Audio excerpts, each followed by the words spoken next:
नमस्कार दोस्तों, स्वागत है आपका हमारे चैनल रिलीजियस टॉक में। दोस्तों, आज हम आपके लिए बहुत ही महत्वपूर्ण जानकारी लेकर आए हैं। आज हम आपको बताएंगे कि भगवान शिव के जन्म से जुड़ा रहस्य क्या है। दोस्तों, भगवान शिव को स्वयंभू कहा जाता है, जिसका अर्थ है कि वह अजन्मा है, वह न आदि है न अंत है। भोलेनाथ को अजन्मा और अविनाशी भी कहा जाता है। आइए आज हम जानते हैं उनके जन्म से जुड़ा हुआ रहस्य क्या है। दोस्तों, जैसा कि हम सभी जानते हैं कि त्रिदेवों में भगवान शंकर को महत्वपूर्ण स्थान प्राप्त है। भगवान विष्णु संरक्षक, भगवान ब्रह्मा सृजनकर्ता और भगवान विष्णु विनाशक की भूमिका निभाते हैं। त्रिदेव मिलकर प्रकृति के नियम का संकेत देते हैं कि जो उत्पन्न हुआ है उसका विनाश होना भी तय है। त्रिदेवों की उत्पत्ति खुद में ही एक रहस्य है। कई पुराणों का मानना है कि भगवान ब्रह्मा और भगवान विष्णु शिव से उत्पन्न हुए। हालांकि शिव भक्तों के मन में यह सवाल उठता है कि भगवान शिव ने कैसे जन्म लिया। कहा जाता है कि भगवान शिव स्वयंभू हैं, जिसका अर्थ है कि वह मानव शरीर से पैदा नहीं हुए हैं। जब कुछ भी नहीं था तो भगवान शिव थे, और जब सब कुछ नष्ट हो जाने के बाद भी उनका अस्तित्व बना रहेगा। भगवान शिव को आदिदेव भी कहा जाता है, जिसका अर्थ हिंदू माइथोलॉजी में सबसे पुराने देव से है। वह देवों में प्रथम है। हालांकि भगवान शिव के जन्म के संबंध में एक कहानी प्रचलित है। भगवान ब्रह्मा और भगवान विष्णु के बीच एक बार बहस हुई। वे खुद को सर्वश्रेष्ठ सिद्ध करना चाह रहे थे। उसी समय एक रहस्यमय खंभा दिखाई दिया।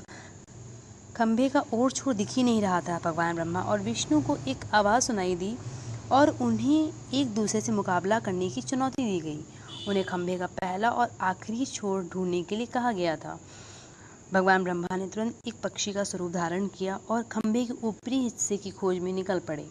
दूसरी तरफ भगवान विष्णु ने वराह का रूप धारण किया और खंभे के आखिरी छोर को ढूंढने निकल पड़े। दोनों ने बहुत प्रयास किया, लेकिन वे सफल न हो सके।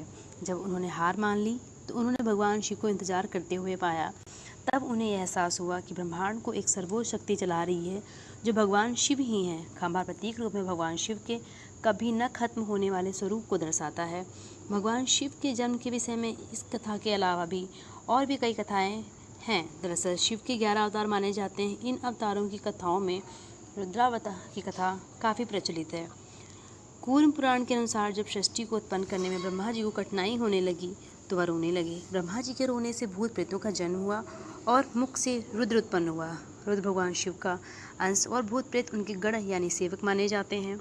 शिव पुराण के अनुसार भगवान शिव को स्वयंभू माना गया है, मतलब सेल्फ बॉर्न माना गया है। जबकि विष्णु पुराण के अनुसार एक बार जब भगवान अपने टखने पर अमृत मल रहे थे, तब उससे भगवान शिव विष्णु पैदा हुए।